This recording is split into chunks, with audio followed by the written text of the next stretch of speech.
Let's start from a comfortable cross-legged seated position. Let your breath flow evenly. Make sure there's no pain in the knees or lower back. Then we're going to keep the right knee bent and bring the left leg back behind us. You might turn your left hip out first, but then try to square your hips. Coming into what's known as one-legged pigeon, we're going to inhale to arch and exhale, walk your hands forward. Try to just drop down with gravity, bringing your left hip towards your right heel. This is a classic stretch for our gluteal muscles, especially the gluteus maximus, the largest muscle of the body. When ready, we'll walk back up. Find a straight spine. Remember the feeling of this straight spine for the next posture. We want to keep it erect. Open the chest. You can interlace the fingers behind you, stretching the pectorals. Try to breathe to the upper shoulder girdle. Then we're going to come into a spinal twist. So bring the back leg around. Make sure that the ankle is at the edge of the front knee and the sole of your foot is grounded. Lift your right arm and exhale it across. It may take 2 or 3 exhales to come fully into the posture. Once you're there, try to bring your knee away from the opposite hip so the upper knee is pressing across your midline as you try to ground your sitting bone eventually. Then we can do a counter twist, a little more arch in the back, and we'll come into what's known as gomukhasana. It's almost like a double pigeon pose, and if your hips are a little tight, it's really helpful to lift your hips and sitting bones onto a cushion or a block. We'll stack one knee on top of the other knee and try to sit squarely between your heels. In this way, we're stretching all of the gluteals. Raise the right arm, bring it behind your head, and bend the left elbow behind you as well. If you can, interlace your fingers.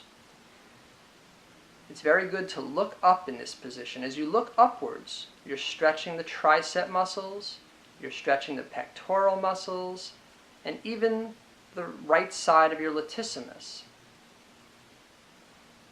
Try to keep the spine erect so you get the maximum stretch. Once releasing the arms, let's bring our hands back behind us. Release your prop from underneath you. We're going to bring our hands all the way back and fall into the wrists with the fingers pointing forward.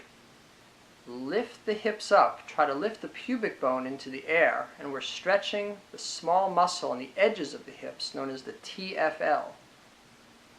Good. A very difficult muscle to stretch. After doing that full posture, you can sit tall cross-legged and then possibly do your vinyasa, if you're able, jumping back. Inhale to upward facing dog, and exhale back to downward facing dog. And we'll start again on the opposite side. Step or jump through to sit down cross-legged. Make sure your heart rate slows down, and we'll bring our right leg back this time, opening the right hip and then squaring off. You might have to bring your left knee to the left and draw your right kneecap backwards. Now, if you're more flexible in the hips, try to bring your ankle forward. Flex the ankle and dive over that shin bone again. This is for more advanced practitioners. You're trying to create a 90-degree angle with your shin bone and thigh in the one-legged pigeon pose here. In this way, we're stretching all of the deep 6 hip muscles, the most important being the piriformis, which lies over the sciatic nerve. If you'd like to create more strength, lift the arms up to the sky. Keep your elbows slightly bent. Bring the fingertips towards each other.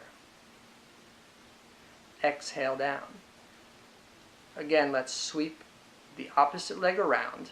Plant your right foot flat on the floor, the kneecap pointing straight up into the air. Try to lift the opposite arm and cross over the right knee. Again, exhale across. And for more experienced practitioners, we're going to try to bind. You can take your hand to the insole of that foot. The back hand is propping you up. And one reason that this is such an important posture is you're able to stretch the piriformis muscle on the left and the right side. The piriformis is a deep hip muscle that tends to be very tight in most people, especially if we lead a sedentary lifestyle or even if we're runners. It tightens up on us very quickly. A hypertonic or overly tight piriformis leads to sciatica. Now let's stack the right knee over the left knee for gomukhasana again.